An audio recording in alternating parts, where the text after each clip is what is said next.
Preamble, সংবিধানের preamble কী? তো আগে বুঝতে হবে প্রিএমবেল ওয়ার্ডটার মানে কী। যেমন প্রিএমবেলের বাংলা মানে হলো প্রস্তাবনা বা ভূমিকা। যেমন যে কোনো বইয়ের ফার্স্টে একটা ভূমিকা থাকে, সেই ভূমিকায় কী লেখা থাকে, যে এই বইটা পড়লে কী জানতে পারবো বা কতটা নলেজ গেইন করতে পারবো, মানে বইয়ের পুরো কী কী আছে সেটা সংক্ষেপে লেখা। তো সেটাই হলো ভূমিকা। তো প্রিএমবেলও ঠিক একই রকমের একটা ভূমিকা টাইপের, যে সংবিধানের ভূমিকা, যে সংবিধানের কাঠামো কেমন, সংবিধান পড়লে কী কী জানা যাবে, এটাই হলো প্রিএমবেলের লেখা। সংবিধান সম্পর্কে একটা ব্রিফ ইন্ট্রোডাকশান দেওয়া, এটাই হলো প্রিএমবেল। তো সংবিধানের যে গঠন সেটা আমরা প্রিএমবেল থেকে বুঝতে পারি। তো এই প্রিএমবেলটা কে বানিয়েছিল? এটা বানিয়েছিল জওহরলাল নেহেরু। তার যে অবজেক্টিভ রেজলিউশন সেটাই হলো প্রিএমবেল, যেটা অ্যাসেম্বলি অ্যাডপ্ট করেছিল এবং পাশ করেছিল। তো এই প্রিএমবেলটা অ্যাডপ্ট করে, মানে অ্যাসেম্বলি গ্রহণ করে 26শে নভেম্বর 1949। আর প্রিএমবেলের যে আইডিয়া, এই আইডিয়াটা নেওয়া হয়েছিল আমেরিকার সংবিধান থেকে, ইউএসএর সংবিধান থেকে। আর প্রিএমবেলে যে ভাষা ইউজ করা হয়েছে, যে ল্যাঙ্গুয়েজ, সেই ল্যাঙ্গুয়েজটা নেওয়া হয়েছে অস্ট্রেলিয়ার সংবিধান থেকে। এবার প্রিএমবেলে কিছু কিছু ওয়ার্ড আছে, তো সেই ওয়ার্ডগুলো সম্পর্কে আমাদের জানতে হবে। তো কিছু ওয়ার্ড তো জওহরলাল নেহেরুর অবজেক্টিভ রেজলিউশনে ছিলই, আর 3টে ওয়ার্ড পরে প্রিএমবেল সংশোধন করে অ্যাড করা হয়েছে। সেই 3টে ওয়ার্ড হলো, একটা সোশ্যালিস্ট মানে সমাজতান্ত্রিক, সেকুলার মানে ধর্মনিরপেক্ষ, আর একটা ইন্টিগ্রিটি মানে অখণ্ডতা। এই 3টে ওয়ার্ড 42তম সংশোধন, যেটা 1976 সালে হয়েছিল, এর মাধ্যমে এই 3টে ওয়ার্ড সংবিধানে যোগ করা হয়েছে। এবার এই 3টে ওয়ার্ড ছাড়া আরও অনেক ওয়ার্ড আছে প্রিএমবেলে, তো সেই প্রত্যেকটা ওয়ার্ড সম্পর্কে আমাদের মানে বুঝতে হবে। তো প্রথমে বলি সোশ্যালিস্ট। এই সোশ্যালিস্ট হচ্ছে দু রকমের হয়, একটা হলো গণতান্ত্রিক মানে ডেমোক্রেটিক, আর একটা হলো কমিউনিস্ট সোশ্যালিস্ট। তো আমাদের সংবিধানে যেটা বলা হয়েছে সেটা হলো ডেমোক্রেটিক মানে গণতান্ত্রিক সমাজতান্ত্রিক। তো এর মানে কি? এর মানে যে সমস্ত ক্ষমতা বা টাকা পয়সার সব লেনদেন, মানে সরকারের কোনো কাজ হলে সেটা যে শুধু সরকারই করবে তা না, সেখানে কোনো প্রাইভেট কোম্পানিও পার্টনার হিসাবে সরকারের সাথে কাজ করতে পারে। এটাই হলো সমাজতান্ত্রিক।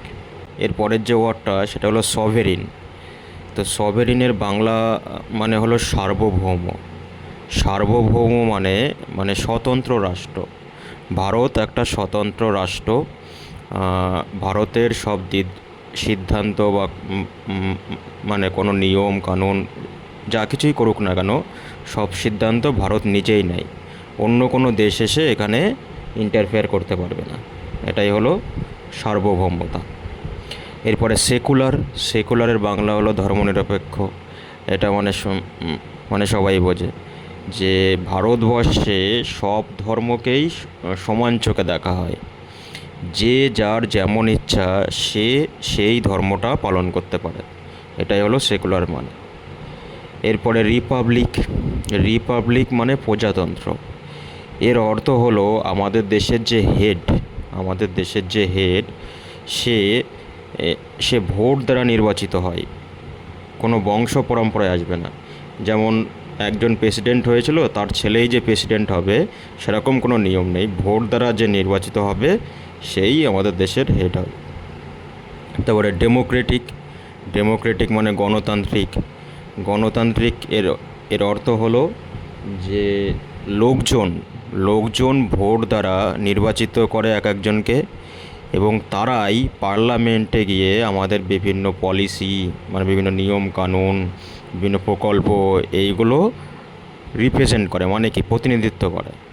তখন ডেমোক্রেটিক মানে কী হলো, যে আমরা ভোট দিয়ে একজনকে নির্বাচিত করি, সেই লোকজনকে লোকজনের প্রতিনিধিত্ব করে। এরপরে আসছে জাস্টিস মানে কি ন্যায় বিচার।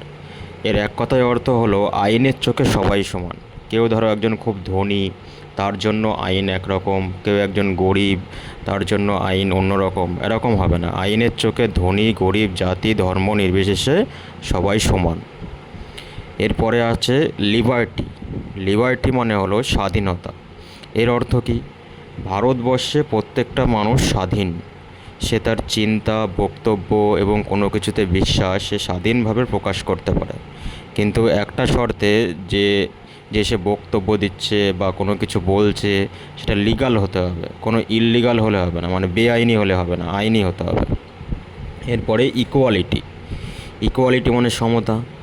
তো এর অর্থ কী, যে সংবিধান অনুযায়ী যে ভারতবর্ষের কোনো মানুষকে জাতি ধর্ম বা বর্ণ এর বেসিসে এর তুলনায় কোনো মানুষকে ছোট বা অপমান করা যাবে না, সবাই সমান।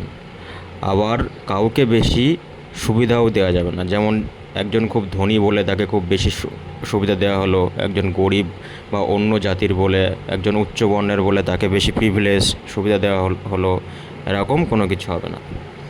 তারপরে একটা আছে ফ্রেটার্নিটি। ফ্রেটার্নিটি মানে ভ্রাতৃত্ব, ভাইচারা যেটা বলে। এর মানে ভারতবর্ষের প্রত্যেকটা মানুষ আমরা একে অপরের ভাই ভাই, মানে কি আমাদের ইউনিটি থাকবে, এবং এই যে অখণ্ড যে ভারত, এর অখণ্ডতা বজায় রাখতে হবে। নিজেদের মধ্যে ঝগড়া করে এটাকে খণ্ড খণ্ড অংশে ভাগ করে নিলে হবে না। এটাই হলো ফ্রেটার্নিটির মানে।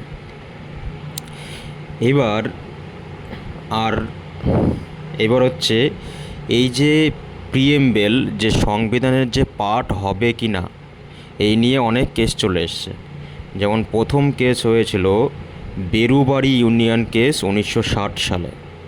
এই সময়ে সুপ্রিম কোর্ট বলেছিল যে প্রিএমবেলটা সংবিধানের একটা অংশ না, মানে পার্ট না। তারপরে একটা কেস হয় কেশবনন্দ ভারতী কেস 1973। এই কেসে সুপ্রিম কোর্ট রায় দেয় যে প্রিএমবেল সংবিধানের একটা পার্ট। তারপরে আর একটা কেস হয় এলআইসি অফ ইন্ডিয়া কেস 1995। এখানে সুপ্রিম কোর্ট বলে যে প্রিএমবেল সংবিধানের একটা ইন্টিগ্রাল পার্ট, মানে অবিচ্ছেদ্য পার্ট। তো আলটিমেটলি এটাই দাঁড়ালো যে প্রিএমবেল একটা মানে কি সংবিধানের পার্ট। এবার প্রিএমবেল সম্পর্কে আরও দুটো পয়েন্ট, যে প্রিএমবেল নিয়ে কেউ কখনো কোর্টে গিয়ে কেস করতে পারবে না প্রিএমবেলের উপরে বেস করে, মানে non justiciable, not enforceable at court by law. মানে কি কেউ কোর্টে গিয়ে প্রিএমবেল সম্পর্কে কোনো কিছু কেস করতে পারবে না বা কোর্টে প্রিএমবেলকে নিতে পারবে না। আরও একটা, যেখানে আইনসভা হয় লেজিসলেচার, সেখানে প্রিএমবেল কোনো আইনের বিরুদ্ধে বাধা হবে না, বা প্রিএমবেল কোনো আইন বা নিয়মকানুনের শক্তিও যোগাবে না, মানে কোনো পাওয়ারও হবে না। তো এইগুলোই ছিল প্রিএমবেল সম্পর্কে যা ছিল মোটামুটি বলা হয়েছে, এটাই।